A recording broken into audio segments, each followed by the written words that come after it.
नमस्कार मित्रांनो, ठरलं तर मग या मालिकेच्या आजच्या भागात आता सायली आणि चैतन्य हे तर आता नवनाथाच्या शोधामध्ये गेलेले होते. म्हणजेच तो आहे शांताचा नवरा. आणि शांताच्या नव्याचा शोध घेतल्यानंतर त्यांना आता कळलं की तो दारू पिऊन नेहमीच पडलेला असतो. आणि पण आता शांताच्या या केसमध्ये तो सायली अर्जुनला मदत करणार आहे. त्यामुळेच आता जे इन्स्पेक्टर सावंत जे आहे ते अर्जुनला सांगत असतात की तुम्ही काळजी करू नका, तुमची लवकरात लवकर सुटका होईल. हे तर नक्कीच आहे, हेही आता सांगितलं जात असतं. आणि त्याच वेळेला अर्जुन म्हणत असतो की माझी बायको हे तर काम एकदम चोखपणे करेल, यावर माझा पूर्णपणे विश्वास आहे. तर दुसरीकडे मात्र आता पाहायला मिळतं की जी प्रिया आहे ती तर आता त्या संतोषला पैसे द्यायचे असतात म्हणूनच निघालेली असते. पण त्यातच पाठलाग अधिराज करत असतो. अधिराज तिच्या पाठलाग करतोय, पण अधिराजच्या आता कुठेतरी मिसअंडरस्टँडिंग होतं. अधिराज दुसऱ्या साईडने जातो, तर प्रियाची जी ऑटो आहे ती दुसऱ्या साईडने जाते. आणि त्यामुळेच ना आता काही केल्या कळत नसतं की कुठे गेली ही प्रिया. पण प्रिया आता इकडनं त्या अधिराजच्या तावडीतून सुटलेली असते. यामुळे इकडे आता प्रिया जी आहे ती तर सुटलेली असली तरी सुद्धा ती सायलीच्या तावडीतून थोडी सुटणार आहे. आता इकडन तर अधिराजच्या तावडीतून सुटल्यानंतर अधिराजने सायलीला कॉल केलेला असतो आणि सायलीला कॉल करून सांगितलेलं असतं की अगं तिच्या मी मागे जात होतो, पण ती काही मला भेटली नाही. पण त्याच वेळेला सायलीला माहिती असतं की प्रिया ही रात्रोरात अशी भटकते. याचा अर्थ हाच आहे की काही झालं तरी सुद्धा किती तोच खुनाचा जो काही पुरावा आहे ते लपवण्यासाठी काही ना काही करत असणार आहे. आणि त्या सगळ्या काही गोष्टी ज्या आहे सायलीला परफेक्टली माहिती आहे. आणि म्हणूनच सायली म्हणत असते की काळजी नसावी, कारण मला कळतात त्या गोष्टी, मी बघते काय करायचं ते, पण तुम्ही तुमचं काम चालूच ठेवा, असं देखील आता म्हटलं जातं. तर दुसरीकडे मात्र आता सायली ही घरी गेलेली असते आणि ती आता वाटच बघत असते की प्रिया कधी येणार आहे. तेच प्रिया आता आलेली असते. आणि प्रिया जेव्हा येते ना तेव्हा मात्र आता प्रिया जी आहे ती मुद्दामूनच ड्रेसमध्ये आलेली असताना पटकन आपल्या रूममध्ये जायचा प्रयत्न करत असते. पण सायली हॉलमध्येच बसलेली असल्यामुळे सायली आता प्रियाला बाहेरच विचारू लागते. आणि ती तिला म्हणत असते की आज ड्रेस वगैरे घालून तुझी स्वारी कुठे निघाली होती, कुठे जाऊन आलीस. त्यावर मात्र प्रिया म्हणत असते की ड्रेस मी तर आईला आधीच विचारलं होतं, तिने मला ड्रेस घालायला परवानगी दिली आहे, मग तू कोण आहे मला हे विचारणारी. असंही आता प्रिया ही सायलीला म्हणत असते. दुसरीकडे मात्र सायलीला माहिती असते की ही कुठे गेली आहे, पण मुद्दाहून सायली तिची चौकशी करत असते. तिला जाणून घ्यायचं असतं की ही जी मजल जी आहे ती कुठपर्यंत पोहोचलेली आहे ते, आणि म्हणूनच इकडे तिकडे का होईना ती शोध यायचा प्रयत्न करत असते. पण दुसरीकडे मात्र आता प्रियाच्या तोंडातना काही शब्द निघत नसतो. पण तेवढ्यातच आता अश्विन आलेला असतो. अश्विन आल्यावर सायली मुद्दामूनच प्रिया समोर उभी असते. तेच अश्विनला विचारते की काय मग अश्विन भाऊ मावजी, तुम्ही प्रियाला ड्रेस घेऊन दिलायत का, किती सुंदर घेऊन दिलाय, तो कोणत्या स्टोअरमधून घेतलाय मला तरी सांगा. मुद्दामन सायलीने हे सगळे प्रश्न अश्विनला केलेले असतात, कारण तो ड्रेस अधिराजने दिलेला असतो आणि तोच प्रियाने घातलेला असतो. मग अश्विन म्हणतो की नाही, मी तर नाही दिला हा ड्रेस घेऊन. मग कधी घेतलास तन्वी हा ड्रेस, आणि तसही तू त्याला तर नेहमी साड्या दिसत होतीस ना, मग ड्रेस वगैरे कसे काय घालायला सुरुवात केलीस तू. आता अश्विनला माहिती नसतं की तिने आधीच ज्या कल्पनाकडून परवानगी घेतली आहे ते मुद्दामून सायलीने तिला आता वेटीस धरलेलं असतं. मग दुसरीकडे अश्विनही तिला प्रश्न विचारतो. त्यावर प्रिया म्हणते की हा ड्रेस ना मी तेव्हाच घेतला होता, बरेच दिवस झाले, पण मी घातला नव्हता. आणि राहिला प्रश्न ड्रेस घालायचा, तर मी आईची तशी परवानगी घेतली होती. आणि पण एवढ्या रात्री कुठे गेली होतीस. सायली दामून अश्विनच्या समोर ती प्रश्न करू लागते, काय हो अश्विन भावशी, तुम्हाला सांगून गेली होती का? तुम्हाला सांगू का? बघा हीच तर ना बरोबर, घराकडे लक्ष नाहीये. आता आईची तब्येत कशी आहे? आपल्या बघितलंत ना, त्यांना किती टेन्शन आहे. जरा आधाराला कोणीतरी घरी राहायला हो ना. एक तर मी तर असते बाहेर त्या अर्जुनच्या केसमध्ये, पण हिने तरी लक्ष राहून घरात थांबायला व असंही मुद्दा होऊन सायली बोलत असते. अश्विनलाही आता सायलीच बोलणं परफेक्ट पटत असतं आणि त्याला कळतही असतं. म्हणूनच तो आता इकडे मात्र तो बोलतही असतो की का तू का असं करतेस? जरा लक्ष देत जाना घराकडे. आणि तू आता इतक्या रात्री कुठे गेली होतीस? मला माहिती आहे तुझ्या मैत्रिणींचे प्रॉब्लेम्स आहेत, पण या सगळ्यामध्ये तू आपल्या घराचे प्रॉब्लेम्स सुद्धा विसरू नकोस ना. तू जेव्हा मैत्रिणीचे प्रॉब्लेम सॉल्व्ह करायला जातेस तेव्हा मी तुला कधीच काही बोलत नाही, पण आता आपल्या घरात सुद्धा प्रॉब्लेम झालाय ना, मग तेव्हा सुद्धा तुला आपल्या घरातल्यांच्या सगळ्यांसोबत राहायला पाहिजे ना, पाठीशी उभं. आता अश्विन मुद्दा म्हणूनच प्रियाला बोलत असतो. प्रियाची तर आता बोलती बंदच झालेली असते. प्रियाला सुचत नसतं की काय बोलावते. ती आता शांतच बसते. पण आता प्रियाची सैलीने अशी ना तशी चांगली वाट लावून ठेवलेली असते, कारण प्रियाच्या तोंडून सत्य येत्य का हे सैलीला बघायचं होतं. पण प्रिया देखील तितकीच हुशार आहे. कितीही काही झालं तरी ती थोडी सत्य सांगणार आहे. ती म्हणत असती की थोडा ना प्रॉब्लेम झाला होता म्हणून गेले होते, पण अश्विन यानंतर लक्षात ठेवीन नाही जाणार. बाहेर जास्त काही काम असेल तर थोडसं काही काम असेल तर तेवढ्यात पुरती जाऊन येईल, पण लक्ष ठेवीन मी घराकडे, तू काळजी करू नको. असं बोलून ती पुन्हा एकदा अश्विनला गुंढायचा प्रयत्न करत असते. पण अश्विनच्या मनातही हेच असतं की हिने हा ड्रेस का घातला असेल आज, आणि हा नवीन ड्रेस आहे. घरात वातावरण काय चाललंय आणि ही एवढा नवीन ड्रेस घालून का बरं बाहेर गेली असेल, हा प्रश्नसुद्धा आता अश्विनच्या मनामध्ये सारखा फिरत असतो. त्यामुळे अश्विन आता त्या सगळ्या गोष्टीचा विचार करू लागतो. दुसरीकडे मात्र आता सायलीने मुद्दामून अश्विनच्या मनामध्ये ती संशयाची पाल पेरलेली होती, जेणेकरून अश्विन जो आहे तो प्रियाला चांगलंच पहिलावर घेईल आणि तो तिला एक ना एक प्रश्न विचारेल. म्हणूनच सायलीने हे सगळं काही केलेलं होतं. तर दुसरीकडे मात्र आता रूममध्ये गेल्यावर सुद्धा प्रिया जी आहे ती आता किती व्यवस्थित आहे, माझी या सगळ्यांमध्ये काही चूक नाही हेच पटवून द्यायचा प्रयत्न करत असते.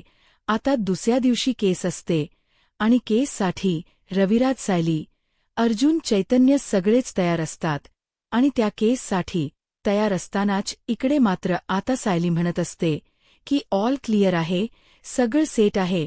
काल आम्ही नवनाथलाही भेटून आलो, त्यालाही आम्ही सोबत आणलंच आहे. कोर्टात आता सगळ्या काही गोष्टींचा खुलासा होईल, असंही आता सायली सांगत असते. रविराजही आता अर्जुनला ऑल द बेस्ट बोलत असतात. जरी अर्जुन हा आरोपी असला तरी अर्जुन स्वतःची केस हा स्वतः लढणार असतो आणि त्यासाठी आता वकिलाच्या पेयर आवाज आलेला असतो. रविराजही आता अर्जुनला म्हणत असतात की सगळे काही पॉइंट्स जे आहे ते काढून ठेवले आहे ना. अर्जुनही सांगतो की हो, सगळे पॉइंट्स काढून झालेले आहे, काळजी नसावी. आता फक्त ना कोर्टामध्ये जे काही होईल ते बघूया. आता कोर्टामध्ये पूर्णपणे केस भरलेली असते, जजही आलेले असतात आणि जज आता अनाउन्समेंट करून सांगत असतात की आजच्या कामकाजाला आपण सुरुवात करूया. मग आता कोर्टाचं आजचं कामकाज सुरू होणार असतं. आता अर्जुनने आधीच कोर्टाकडे नोटीस पाठवलेली असते की तो स्वतःच ही केस लढणार आहे, कारण तो स्वतः एक वकील आहे आणि त्याच्यावर आरोप लावलेले गेले आहेत की तो खुनी आहे म्हणून, आणि त्याने कोणताही खून केलेला नसताना सुद्धा त्याच्यावर जे काही आरोप लावले गेलेले आहेत ना, त्यामुळे तो आता अगदीच वेडापिसा झालेला होता.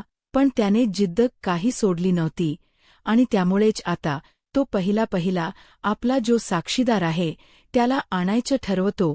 पहिला साक्षीदार आता अर्जुन बोलवून आणतो, तो म्हणजे शांताचा नवरा नवनाथ. नवनाथ आणि शांताचा काय संबंध होता त्यामुळे शांता ही वेगळी राहत होती याचं महत्त्व आधी अर्जुनला पटवून द्यायचं होतं आणि म्हणूनच अर्जुनने नवनाथला बोलवून घेतलेलं असतं. नवनाथला सादर व्हा म्हणून सांगितलं जातं. त्याच वेळेला नवनाथ हा कडघ्यामध्ये जाऊन उभा राहतो आणि त्याच वेळेला अर्जुन नवनाथला त्यांच्या सांसारिक जीवनाबद्दल विचारतो. शांताबद्दल त्याला कळलेलं होतं, पण आता तो म्हणत असतो की काय ना की माझं आणि शांताचं जरी लग्न झालेलं असलं तरीसुद्धा आम्ही बरेच वर्ष झाले वेगवेगळे राहतो, कारण तिच्या काही गोष्टी मला पटत नव्हत्या आणि माझ्या काही गोष्टी तिला पटत नव्हत्या. मग आता अर्जुन म्हणतो की नेमकं काय मग? त्याच वेळेला शांता काही मुलांना विकत घ्यायची आणि त्यांच्या जीवावरती पैसे कमवायची, म्हणजे त्या मुलांची ती पालन पोषण करायची, पण त्या मुलांना भीक मागायला ती पाठवायची. मी कित्येकदा तिला म्हटलं होतं की हे सगळं कामकाज सोडून दे. आणि त्यात एक आगाऊ मुलगीसुद्धा होती, एक बुबली नावाची, आणि त्या बुबली नावाच्या मुलीमुळे आमच्या घरात सतत वाद व्हायचे. ती काही ना काही गांड करायची आणि त्यामुळे आमच्या दोघांमध्ये भांडणं व्हायचे. तेव्हाच मी तिला सांगितलं होतं की हे सगळं कामकाज थांबव, पण तेव्हा ती काही ऐकली नव्हती. या वेळेला मी जास्त दारूच्या आहारी गेलो आणि त्यानंतर माझ्यावर ही वेळ आली. त्यानंतर आम्ही दोघांनी एकमेकांपासून वेगळं राहायचं ठरवलं. जरी आमच्या कायद्याने डिवोर्स घटस्फोट झालेला नसला तरीसुद्धा आम्ही वेगवेगळ्या घरांमध्ये राहतो. तसही शांता एकटीच राहायची आणि त्याच्या मृत्यूची बातमी ही मला कळली. हे कोणी केलं, काय केलं, काही माहीत नाही, पण जे काही झालं शांताच्या बाबतीत ते चुकीचं झालं. आता शांता आणि त्याचसोबत नवनाथ यांचा संबंध नवरा बायको जरी असला तरी हे दोघेही जण वेगवेगळे राहत होते. नवनाथ आता हे सगळं काही बोलून ऑलरेडी सेफ झालेला होता की त्याने हे काही केलेलं नाही आहे, कारण असाही संशय येऊ शकतो की नवनाथ हा दारुडा होता. त्या दोघा नवरा बायकोंच पटायचं नाही तर नवनाथनेच तर गेम केलेलं नाही ना, यासाठी सुद्धा अर्जुनने बोलवून घेतलेलं असतं. काय खरं काय खोट हे करण्यासाठी. त्याचबरोबर अर्जुनला या सगळ्या गोष्टींचा खरा जो गुन्हेगार आहे तो माहिती होता की प्रिया आहे, पण त्या संदर्भातले पुरावे अजूनही त्याच्याकडे स्ट्रॉंग नव्हते. पण तो दोषी नाहीये, तो या खुनामध्ये इन्व्हॉल्व नाहीये, या गोष्टी त्याला आता कुठेतरी माहिती होत्या आणि त्यामुळेच तो जे काही जमेल तेवढे पुरावे तेव्हा तो आणत होता. जसे की 11 वाजता तो खून झालेला आहे, तेव्हा 11 वाजता तो एका आईस क्रीम पार्लरमध्ये आईस्क्रीम खाण्यासाठी बसलेला होता. हा एक महत्त्वाचा पुरावासुद्धा अर्जुनने कोर्टात सांगितलेला असतो, मांडलेला असतो. आणि त्यामुळे आता अर्जुनची जी केस आहे ती थोडीफार का होईना त्याच्या बाजूने टर्न होत असते. त्यातच आता जे सरकारी वकील जे असतात ना, ते मात्र अर्जुनवर आता कारवाई करत असतात आणि ते म्हणत असतात की आमच्या इन्स्पेक्टर त्याचबरोबर पाटकरच नाव घेतलं जातं.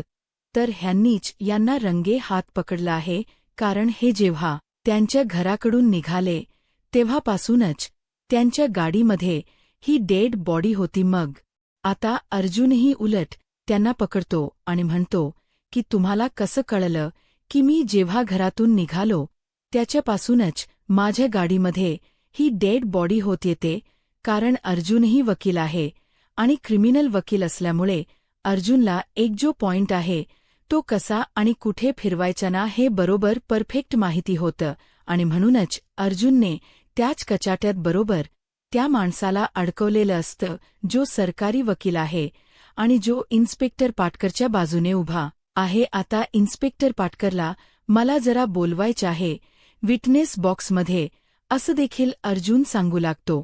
मग आता विटनेस बॉक्समध्ये इन्स्पेक्टर पाटकर यांना बोलवलं जातं. पाटकर तर एकदम ऐटीत होता, जसे की त्याने काही केलेलंच नाहीये आणि अर्जुनला आतमध्ये बसून काही पुरावे मिळालेच नाहीयेत. पण अर्जुन ही तितकाच हुशार होता. अर्जुनने आता कोर्टात एक पुरावा सादर केलेला होता. जो पुरावा होता तो म्हणजे ज्या ठिकाणी अर्जुनला पकडलं गेलेलं होतं त्या इन्स्पेक्टर पाटकर यांनी त्या रोडवरच्याच हे सीसीटीव्ही फुटेज होतं जे की चैतन्य आणि इन्स्पेक्टर सावंत यांना भेटलेलं होतं. आणि ते सीसीटीव्ही फुटेज जेव्हा आता जजन दाखवलं जातं तर त्यामध्ये आधी हे पोलीस जे आहे ते एका मुलीलाच म्हणजे प्रियाला भेटलेले होते आणि प्रिया त्यांना पैसे देत होती या सगळ्या कामाचे. त्यानंतरच तिथून त्याच रोडने ते बरोबर वर या अर्जुनला पकडण्यासाठी थांबले होते. ही गोष्ट आता अर्जुनने त्या सगळ्यामध्ये दाखवून दिलेली असते आणि त्यामुळे मग अर्जुनला आता प्रश्न विचारायची संधी मिळत असते. मग अर्जुन इन्स्पेक्टर पाटकरायांना विचारतो की मग मला सांगा तो तुम्ही त्या मुलीकडून पैसे कशा संदर्भात घेतले. आता त्याला माहिती पडतं की आपलं खोट इकडे पकडलं जाऊ शकतं. याचसाठी तो म्हणत असतो की ते थोड माझं काम होतं ते वेगळ्या कामाचं आहे, या कामाशी त्या कामाचा काही संबंध नाही. आणि त्यानंतर आम्ही जेव्हा तुम्हाला पकडलं होतं तेव्हा आम्ही तुम्हाला म्हटलं होतं की तुमच्या गाडीला नंबर प्लेट नाही आहे. यासाठी पकडलं असताना तुमच्याकडून आम्ही फाईनही घेत होतो. हे विसरताय का मिस्टर सुभेदार तुम्ही. असं देखील आता इन्स्पेक्टर पाटकर जे आहे ते मात्र अर्जुनवर डबल आरोप करून बोलत असतात. अर्जुन म्हणतो की ते सगळं मला माहिती आहे की तुम्ही माझ्याकडे पावती फाडून मागत होतात. मी तुम्हाला फाईन तर देतही होतो, पण त्यानंतर तुम्हाला माझ्या गाडीत ती डेड बॉडी दिसली, रक्त दिसलं म्हणून तुम्ही मला ही गाडी उघडायला सांगितली. पण मला एक गोष्ट तुम्हाला विचारायची आहे, म्हणायची आहे की आता या सगळ्या प्रकरणात तुम्ही मला बदला घ्यायचा म्हणून अडकवलं आहे, पण या सगळ्यामध्ये मी जर दोषी नाहीये, मला बाहेर पडायचे तर त्यासाठी मग डिस्कशन रूममध्ये काही चर्चा करायची ठरवली होती. तर तिथून सुद्धा आमची चर्चा ऐकण्यासाठी तुम्ही काय कृत्य केलं हे जरा कोर्टाला सांगाल का, असं देखील अर्जुन बोलतो. त्यावेळेला मात्र आता इन्स्पेक्टर पाटकर तोंडातन एकही शब्द काढत नाहीत. मग आता अर्जुन म्हणतो की तुमच्याकडून उत्तराची अपेक्षा आहे, जरा बोलाल का. मग त्यावर इन्स्पेक्टर पाटकर ठेवायला सांगितलेला असतो, कारण आता शांताचा नवरा बोलता बोलता बोलून गेलेला होता. कधी कधी तर असं वाटायचं ना की तिला गळा दाबून मारून टाकावंच, संपवावं. कधी कधी हा विचारसुद्धा आला. पण या सगळ्या गोष्टी बोलल्यानंतर अर्जुनने पॉइंट टू बी नोटेड आता असं जजना सांगितलेलं असतं, कारण जर शांताचा खून झाला याला सर्वस्वी जबाबदार शांताचा नवरासुद्धा असू शकतो. हेच अर्जुनला आता कोर्टामध्ये पटवून द्यायचं असतं आणि त्याचसाठी अर्जुन आता प्रयत्न करत असतो. अर्जुन जेव्हा कोर्टामध्ये या सगळ्या गोष्टी बोलतो ना तेव्हा मात्र आता जज जे आहेत ते सांगू लागतात की ज्या काही गोष्टी झाल्या आहे त्यानुसार मी तुम्हा सगळ्यांना सांगतो की या नवनाथला पोलीस कोठडी व्हायला पाहिजे, कारण त्यांनी त्यांच्या बायकोला खूप जास्त त्रास दिलेला आहे, मारहाण केलेली आहे. या केस संदर्भात त्याला सुद्धा आता अटक करायला सांगितली जाते. मग पोलीस त्याला घेऊन बाजूला जातात, कारण तो ऑलरेडी खूप जास्त नशेच्या आहारी गेलेला असतो. दुसरीकडे प्रियाला काय करावं सुचत नसतं.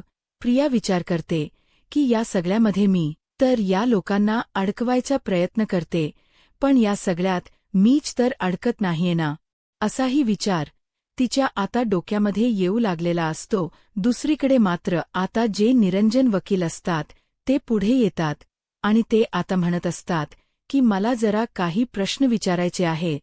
आणि मग तेव्हा पाटकर यांना तिथे कडघ्यामध्ये बोलवलं जातं. पाटकर जेव्हा तिथे येतात तेव्हा मात्र आता त्यांना काही प्रश्न विचारले जातात.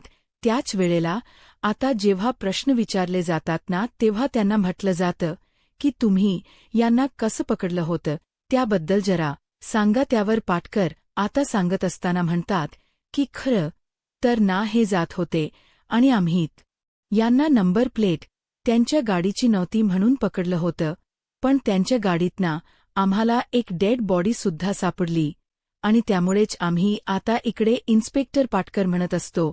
अर्जुन आता कोर्टामध्ये दुसरा पुरावा सादर करतो, जो की तो मोबाईल असतो जो जप्त केलेला असतो अर्जुनने, जो इन्स्पेक्टर पाटकरचा असतो आणि त्यामध्ये सिम कार्ड असतं.